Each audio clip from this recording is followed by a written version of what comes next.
once again welcome you all to this edition of Value Talks. I am the host of today और आप सभी का दोस्त major Jayesh Verma. आज का हमारा जो इश्यू है या जो सब्जेक्ट है, ये हमारा आमतौर पे जो सब्जेक्ट्स होते हैं उससे थोड़ा सा हटकर है, डिपेंडिंग और because of the public demand of investing in the general area of Gurgaon and Noida. Today we are coming in front of you to discuss specifically what are the benefits or what are the drawbacks of investing in Gurgaon. So today we have with us Captain Vipul Chaudhary. After retirement from armed forces, he has been active in real estate industry for last 15 years and has got expertise in this domain. So Vipul sir, welcome to the show. Hi. So shuru karte hain. Vipul sir, now talking about investment, which we have discussed in our earlier webinars, we have discussed about investment in rental properties, investment in real estate, so to say, from commercial purposes. So now we are talking today regarding Dwarka Expressway or New Gurgaon. So the debate today will be which will be more beneficial, Dwarka Expressway and New Gurgaon, and we will analyze it from different aspects. So your opening statements on this. मेरे opening statement तो ये कि buyer की choice है, वो जहां लेना चाहे। मैं अपनी तरफ से जो मुझे सही लगता है वो बताऊंगा, but at the end of the day I could be entirely wrong. Obviously, and जब दिल्ली की हम बात करते हैं विपुल सर, तो apart from these two, there are also many developing areas. So why should we or the investor focus on these two so to say areas? Do you think that the growth over here vis-a-vis other areas is exponential? नहीं, मैं ऐसा कोई statement नहीं दूंगा कि मेरा ऐसा मानना है कि प्रॉपर्टी में जो ग्रोथ है वो प्रॉपर्टी पर डिपेंड करती है। If you are buying the right kind of property you will get growth. I mean lot of people say कि ग्रेटर नोएडा में ग्रोथ नहीं आएगी। मुझे ऐसा लगता है कि अगर कोई ग्रेटर नोएडा में अच्छी प्रॉपर्टी खरीदता है तो वहां भी उसको इन्वेस्टमेंट में फायदा होगा। ये जो बहुत ब्रॉड टर्म्स होती है ना कि इधर ये एरिया अच्छा नहीं हो, I don't subscribe to that particular view. ये टॉपिक सिर्फ इसलिए बिकॉज मैं गुड़गांव में जब काम करता हूँ तो मेरे बहुत सारे इन्वेस्टर ये सवाल पूछते हैं कि कहाँ लें जी, किस में लें, द्वारका एक्सप्रेस वे लें, न्यू गुड़गांव लें। तो आई जस्ट थॉट कि this can be a interesting topic. A lot of people might be looking at having a discussion. Roger, sir. So all my viewers who are present on this talk show right now, first of all, let me thank you for sparing your time on Sunday evening and attending this show. It also portrays that you are interested. For the viewers who will be viewing it afterwards, our recorded session, they can still put their questions and their queries in the comment, as well as the link will always be available in the comment section of our YouTube channel. You can join our platform on Telegram and ask your question. So Vipul sir, talking about Dwarka Expressway, the other aspects or the other places, as far as safety and security is concerned, so what should be the parameters on which, apart from commercial gain, what isn't safety and security is an important parameter for investment? Safety of investment should always be the first parameter. अगर मेरा investment ही safe नहीं है, if I have no return of safety, then what is the point in having a return on the investment? So the first principle is that my investment should be safe, and then I'll talk about the return on investment. So उसके लिए real estate में मैंने पीछे भी cover किया है, पहले भी cover किया है कि the most important aspect is that you should buy as far as possible properties which are ready to occupy. जितना close ready to occupy, अगर ready to occupy नहीं मिल रही, so that safeguards your interest in terms of the default from the builder's side. Second aspect of safety of investment हो सकता है कि हमें जितना हो सके closer to production price खरीदने की कोशिश करनी चाहिए ताकि प्रीमियम अर्न करने का जो वेटिंग पीरियड है वो रिड्यूस हो जाए। जी तो मैं अपने बेसिक क्वेश्चन पे वापस आता हूँ। Dwarka expressway or New Gurgaon? I mean, how do you see the the present condition, the present situation, and how do you expect the growth in, let's say, next 5 years, 10 years, 15 years? So can you please give us some details about both the areas? आज अगर मैं बात करूंगा, I am assuming that the audience already know what is the difference between Dwarka Expressway and New Gurgaon. Just briefly touch कर देता हूँ. New Gurgaon वैसे तो ये एक मार्केटिंग के तौर पर इसको बनाया गया है, कोई इसका गवर्नमेंट डेफिनेशन नहीं है, बट डेवलपर्स को और सेलर्स को क्योंकि बेचना था, तो न्यू गुड़गांव सेक्टर 81 से 98 का जो एरिया है गुड़गांव का, उन सेक्टर्स को न्यू गुड़गांव में देते हैं, और 99 to 115 प्लस कुछ 37 A B C D को भी इंक्लूड करके that is known as Dwarka expressway. ये फिलहाल जो मार्केट में जिस तरह से अभी परसेप्शन है या सेंटिमेंट है, that is more towards Dwarka expressway. जो उनको लगता है कि Dwarka expressway is a better location, और उन लोकेशन को बहुत ज्यादा ओवर हाइप करके एक ही फैक्टर के ऊपर एक्सेसिव फोकस करके और उसे सेल करने की कोशिश की जाती है, जबकि मेरा ऐसा मानना नहीं है. मैं इस चीज से एक्सेप्टेंस या वाकफियत नहीं रखता. जी जी, तो आपका क्या मानना है Vipul sir? I mean, give us some parameters giving the distinction between both the projects और बोथ द एरियाज. देखिए, ये तो खैर बहुत बड़े बड़े एरियाज हैं, there are hundreds of acres we are talking about. But सबसे पहले तो मैं आपको बताऊंगा जयेश कि जो सेल्स करने के लिए अगर आप या कोई भी बाइंग डिसीजन अगर आप सिर्फ एक फैक्टर के ऊपर लें, लेट अस से आपने सिर्फ प्राइस को एक फैक्टर मान करके अगर बाइंग डिसीजन लिया, तो होगा क्या कि आप बाकी फैक्टर्स का जो वेटेज है या जो इंपॉर्टेंस उस बाइंग डिसीजन में होनी चाहिए थी, उसे आप इग्नोर करते हैं. इसी तरह आप लोकेशन ही अगर एक फैक्टर ले लें, तो आप बाकी फैक्टर्स को इग्नोर कर देंगे, which will make your investment decision a poor investment decision. First. Second, मुझे ऐसा लगता भी नहीं है कि द्वारका एक्सप्रेसवे की लोकेशन कोई ऐसी लोकेशन है जिसके लिए जितना शोर मचाया जा रहा है. It is more hype than reality. देखिए, लोकेशन को समझा जाए अगर थोड़ा सा, डेफिनेशन क्या है लोकेशन की? लोकेशन की डेफिनेशन मेरे हिसाब से ये है कि जहां एक पर्टिकुलर प्रॉपर्टी के यूसेज का जो यूसेज करने वाला जो है वो उस लोकेशन तक पहुंच सके. मान लीजिए घर है, तो घर की लोकेशन कोई फर्क नहीं पड़ता कि आप हाईवे के ऊपर हैं या घर आपके ऑफिस से कितना दूर है. That is how the location of your house is going to determine. Plus आपके घर तक जिनको आना है, कोई रोजमर्रा की सब्जी है, चाय है, ये है, वो है, उस तरह की जो सुविधाएं आपके घर से कितना दूर है, वो आपके घर की लोकेशन को डिफाइन करते हैं. रिटेल स्पेस की अगर हम बात करते हैं, तो जितना आपकी रिटेल जो है वो मेन रोड्स के ऊपर होती है, वो रिटेल की लोकेशन डिफाइन करती है. पॉइंट भी जो लोकेशन है वो is actually not a universal fact कि भाई लोकेशन क्या है. लोकेशन को समझेंगे तो इसका अगर वन लाइन में कहें, लोकेशन इज रियल एस्टेट में वो फैक्टर है जहां इंटेंडेड यूजर जो उस पर्टिकुलर रियल एस्टेट को यूज करना चाहता है, उसके पहुंचने का रास्ता आसान है. जी, लेकिन इसमें एक बात अगर आप विपुल सर, अगर आप इसमें एक बात देखें तो कोई भी इन्वेस्टर, चाहे वो अपने रहने के लिए घर ले रहा हो या तो वो उसको commercial maybe he is expecting some rental income from that as an investment point of view. So दोनों ही केस में वो घर ऐसी जगह लेना चाहेगा जहां पर उसको रिटर्न ऑन इन्वेस्टमेंट की श्योरिटी लगे, की गारंटी.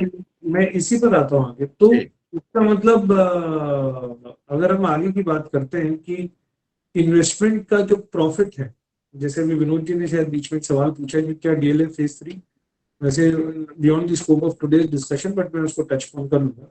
तो इन्वेस्टमेंट किस चीज पर डिपेंड करेगा? इन्वेस्टमेंट का जो प्रॉफिट है, जो रिटर्न ऑन इन्वेस्टमेंट है, वो दो चीज पर डिपेंड करता है. वन, कि आपने जो भी इन्वेस्टमेंट किया है उसकी डिमांड कितनी बढ़ रही है, और डिमांड बढ़ेगी जितना उस एरिया की डेंसिटी के अंदर इंक्रीज होगा. जितने लोग उस एक पर्टिकुलर एरिया में आने लगेंगे, जैसे जैसे लोग आते जाएंगे, वैसे वैसे उस पर्टिकुलर प्रॉपर्टी की डिमांड बढ़ती जाएगी. दूसरा डिपेंड करेगा आपका रिटर्न ऑन इन्वेस्टमेंट कि आपने किस प्राइस पर खरीदा है. मान लीजिए एक प्रॉपर्टी मैंने 200 रुपए में खरीदी और जयेश भाई ने 190 रुपए में खरीदी, जी तो आप नेचुरली उससे ज्यादा फायदा कमा पाएंगे। जी सो ये दो फैक्टर्स अगर हम ध्यान में रखते हैं, so then I can say कि it's a good investment, otherwise it is not a good investment. तो इन फैक्टर्स के बेसिस पर ही इन्वेस्टमेंट डिसीजंस जो है वो डिसाइड करेंगे। तो अब अगर मैं बात करूं लोकेशन की, जो जनरली जो मार्केट का परसेप्शन है, और जिससे मैंने बोला कि मैं एग्रीमेंट नहीं रखता हूं, अगेन देर आर 30 और people in the call, possible है कि बाकी सब लोग इस चीज से एग्रीमेंट रखते हो, मैं नहीं रखता हूँ। मुझे ऐसा लगता है कि जो द्वारका एक्सप्रेसवे की लोकेशन का जो माइक्रो फोकस कर दिया गया है, that it is from Delhi, Delhi border, Delhi border पर किस चीज से, Delhi border can not be a defining factor for a location. Delhi border के साथ में तो गुड़गांव के जो फेज 3 और अंसल पालम विहार वाले area, but those areas have not seen the kind of growth which has happened on MG road और गोल्फ कोर्स रोड या DLF phase 1 etcetera, because employment की अपॉर्चुनिटीज वहां पर। जी द्वारका इटसेल्फ से, अगर द्वारका की आज हम दिल्ली की बात करते हैं, Dwarka itself is a residential suburb. Dwarka में रहने वाले 80 to 90% people they travel to the central business districts and the peripheral business districts of, मतलब द्वारका से नोएडा तक की जो मेट्रो है वो पूरी फुल जाती है। जी So a lot of people in Dwarka they travel to central Delhi. A lot of them travel to the peripheral business districts of uh, Gurgaon, Cyber City, Sector 44, Sector 32, etc. तो ये एक एक product selling के लिए इस focus को बनाया गया कि आप जितना दिल्ली के बॉर्डर के पास है, उस प्रोडक्ट का प्राइस ज्यादा कर दिया गया एंड उस पर्टिकुलर प्रोडक्ट को हाइप किया गया, which is not exactly what location है। लोकेशन का मतलब है जहां पर एम्प्लॉयमेंट अपॉर्चुनिटीज बेटर। तो मेरे असेसमेंट में न्यू गुड़गांव के पास में एम्प्लॉयमेंट अपॉर्चुनिटीज ज्यादा बेटर होगी आने वाले टाइम में।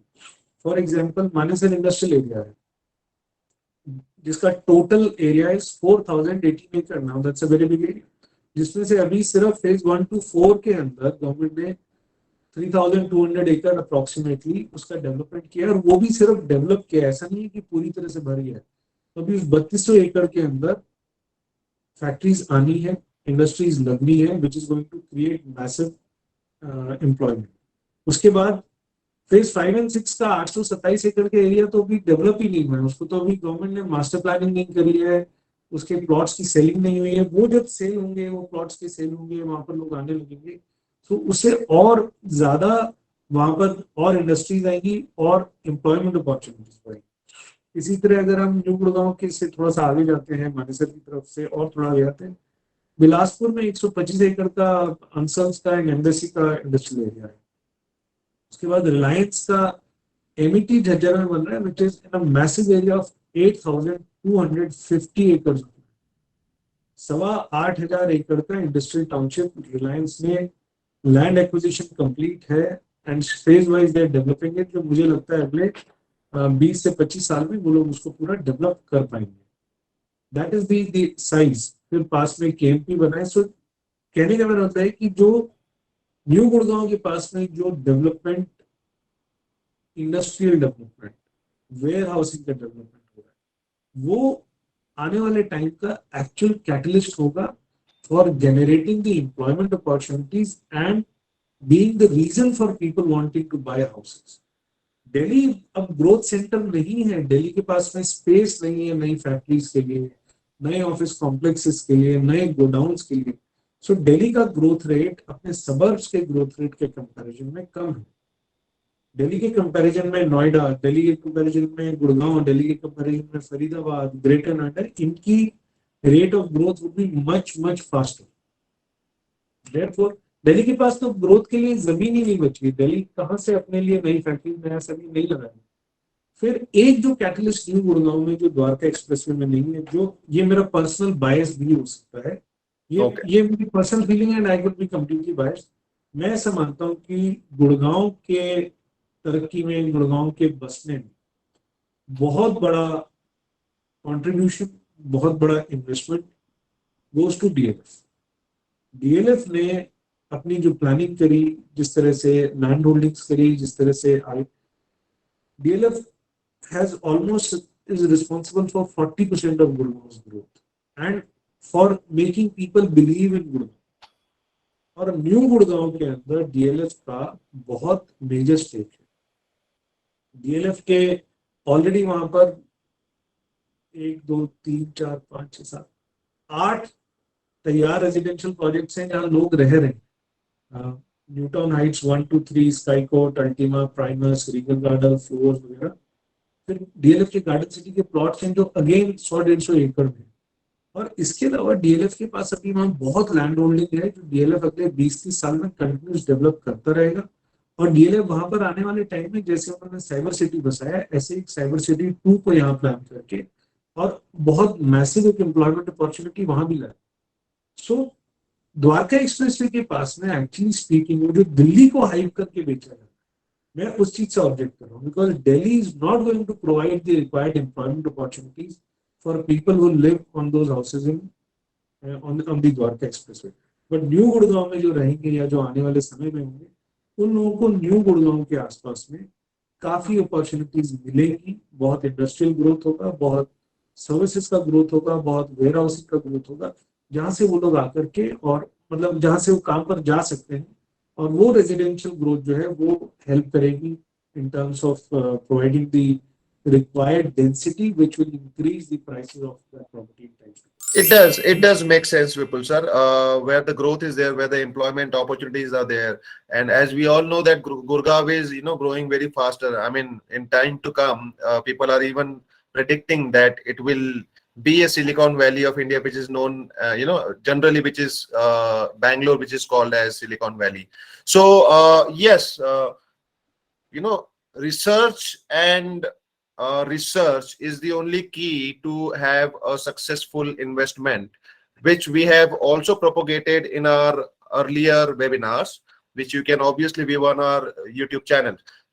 लेकिन अगर मैं ये जो रिसर्च की बात कर रहा हूँ, आपने तो ऑब्वियसली रिसर्च किया ही है और लोग आपके पास आएंगे to take your solicitation and all. So what does your research say, let's say in a phased manner, 5 years, 10 years, 15 and 20 years?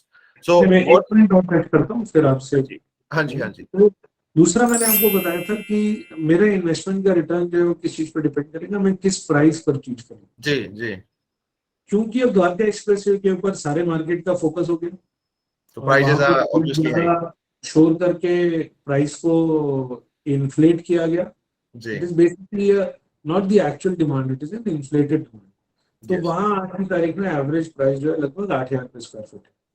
Average उससे सस्ते नहीं है, उससे महंगे भी है, डिपेंडिंग कौन से डेवलपर किस तरह का प्रीमियम अपने ब्रांड का कमांड कर पाता है। न्यू गुड़गांव में average price is around 6,000 rupees square foot, उससे कम भी है, उससे थोड़ा ज्यादा।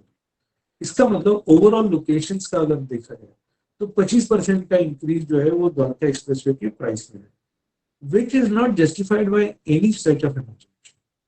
तो इसका मतलब अगर आज मैं न्यू गुड़गांव में कोई प्रॉपर्टी खरीदता हूँ तो या तो मैं उतने ही पैसे में बड़ी प्रॉपर्टी ले सकता हूँ, या मैं सेम साइज की अगर प्रॉपर्टी लेता हूँ तो मैं कम पैसे में प्रॉपर्टी ले सकता हूँ। जी.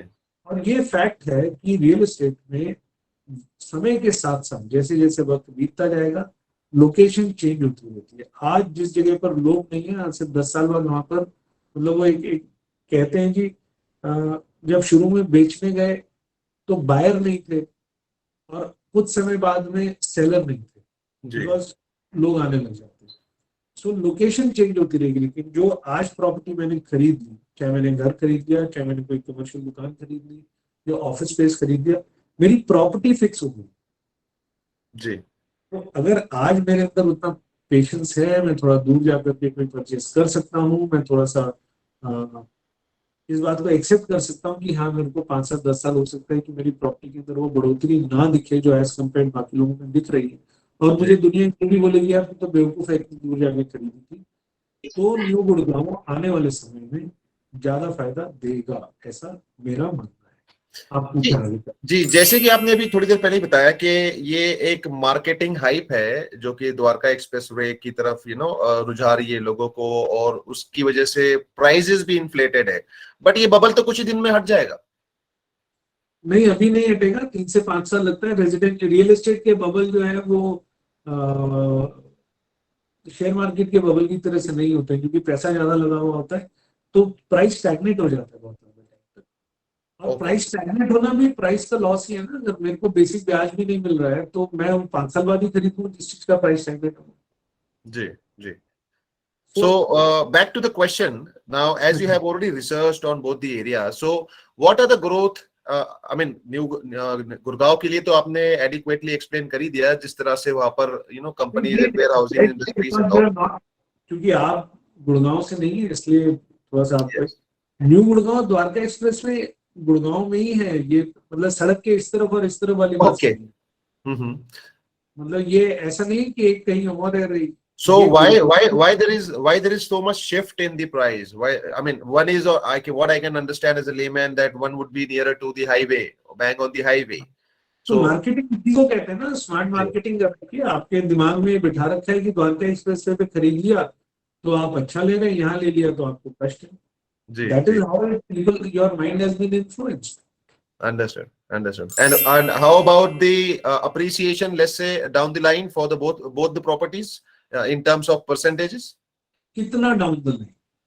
5 years, 10 years, 20 years, three 5 brackets. साल, अगर आपका होराइजन 5 साल का है तो शायद द्वारका एक्सप्रेस वे में आपको अच्छा ट्रेडिंग बेनिफिट मिल जाएगा, क्योंकि वहां भी वो द्वारका एक्सप्रेस वे जो एक्चुअल में was, उसका नाम तो नॉर्दर्न पेरिफेरल रोड है as per the government document, but again marketing की वजह से उसको द्वारका एक्सप्रेस वे बोलते हैं। तो द्वारका एक्सप्रेस वे का कंस्ट्रक्शन चल रहा है जो मेरे हिसाब से 2-1 साल में फुली कमीशन हो जाएगा। कहे तो इस साल दिसंबर तक रहे, बट और बहुत सारी छोटी मोटी चीजें फिनिशिंग होते होते क्लोवर लीव्स ये वो करते करते तो उसके बाद में वहां पर एक बार के लिए अच्छा उछाल है। तो अगले 5 साल में हो सकता है कि द्वारका एक्सप्रेस वे जो है वो न्यू गुड़गांव से ज्यादा फास्ट रेट ऑफ ग्रोथ दिखाए, और वो सर्च जो है वो 3 से 5 साल वहां रहेगी। लेकिन उसके बाद जैसे जैसे समय बीतता जाएगा तो जो जो न्यू गुड़गांव की जो मैं आपको बता रहा हूँ जो स्टोरी है वो बनना स्टार्ट होगी। मानेसर के अंदर और फैक्ट्रीज लगेगी, तो धीरे धीरे धीरे इंडिया इंडस्ट्रियलाइज हो रहा है, तो मानेसर में और फैक्ट्रीज लगेगी। रिलायंस अपने जो मॉडल इकोनॉमिक टाउनशिप है उसको चमकाता जाएगा, उसमें और काम होता जाएगा। केएमपी की वजह से वेयर हाउसेज बहुत बढ़ रहे हैं, बिलासपुर के फैक्ट्रीज बढ़ते जाएंगे। तो जो आज गुड़गांव का जो सिटी सेंटर है, जिसको जो मेट्रो भी उसको हुड्डा सिटी सेंटर बोलता है, विच इज दी दिल बोल सकते हैं, सिटी सेंटर का नाम से सिटी सेंटर है। मेरा ऐसा मानना है कि वो धीरे धीरे धीरे शिफ्ट होने लग जाएगा। वो 10 साल में शिफ्ट होकर के it will start moving towards Manesar, और वो 10 साल में शिफ्ट होकर के राजीव चौक के आसपास आ जाएगा। मतलब 5-7 किलोमीटर का शिफ्ट हो जाएगा। शहर इतना आगे अलग अलग डायरेक्शन में बढ़ जाएगा। और अगर मैं इसमें 5 साल ऐड करता हूँ कि 15 साल अगर हम वेट करते हैं तो बिलासपुर, पटौदी, धारुएड़ा ये वाले जो सबर्ब्स हैं इनमें भी आपको एक एक अच्छा पेस ग्रोथ का दिखने लग जाएगा। काफी वहां पर पॉपुलेशन डेंसिटी बढ़ जाएगी, और न्यू गुड़गांव तो उस वक्त में will become a part of, मतलब वो सीमलेस हो जाएगा, फर्क ही नहीं पता लगेगा। और 20 साल में ऐसा जो रिलायंस के, अगर आप Reliance ABP sorry model economic township की उसके ऊपर जाएंगे, उसका पूरा प्लान लेआउट सब कुछ है, तो वहाँ 20 साल में ऐसा अंदाजा है कि वो लोग अपने 8,500 जो उनका एकड़ का रकबा है उसमें से लगभग 70% को डेवलप करेंगे। और 20 साल में इंडिया भी $12 ट्रिलियन की इकोनॉमी पर बैठा है। तब मेरा ऐसा मानना है कि 20 साल में गुड़गांव का सिटी सेंटर ही शिफ्ट होकर के मानेसर पहुंच जी। तो 5 साल को अगर हम छोड़ देते हैं शुरू तो के लॉन्ग टर्म में सभी कैटेगरीज में will definitely provide more profits to understood. the investors।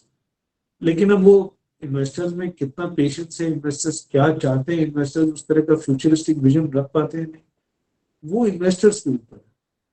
जी जी, आज हमारे साथ लगभग 30 दर्शक है जिसमें से काफी लोग इंटरेस्टेड होंगे, तो please do join our telegram group and please subscribe to our YouTube channel where you will keep getting such webinars where it will help you take your decisions. Vipul sir, anything you would like to say as a final comment?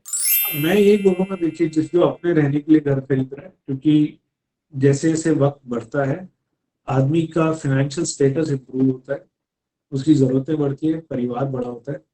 तो अगर मेरे को 1 करोड़ रुपए में घर खरीदना है और वो 1 करोड़ रुपए में मैं 3 बेडरूम का घर द्वारका Understood. एक्सप्रेस वे पे खरीद रहा हूँ और मुझे न्यू गुड़गांव में खरीदना है, क्योंकि न्यू गुड़गांव का आज पर स्क्वायर फीट रेट कम है, जी, तो मैं न्यू गुड़गांव में अपने लिए एक बड़ा घर खरीदता हूँ but इस जो बार भविष्य द्वारका में में छोटा था। या द्वारका एक्सप्रेस है, द्वारका नहीं, या द्वारका एक्सप्रेस। द्वारका एक्सप्रेस। तो न्यू गुड़गांव में बड़ा घर आने वाले समय में मेरी जरूरतों को ज्यादा अच्छे से पूरा करेगा। जी, आज 4-5 साल लगेगा कि मैंने तो गलत डिसीजन ले लिया, अगर वो हिम्मत कोई कर सकता है तो उन्हें न्यू गुड़गांव में अपनी प्रॉपर्टी का इन्वेस्टमेंट करना चाहिए। Same is for commercial property, नहीं तो द्वारका एक्सप्रेस वे तो है ही, वो तो अपना चॉइस है। मेरे से पूछेंगे जिनका हॉराइजन 5-7 साल है, उनकी चॉइस द्वारका एक्सप्रेस वे होनी चाहिए। जिनका हॉराइजन उससे आगे है, उनको न्यू गुड़गांव के। understood. Thank you very much for that insight, sir.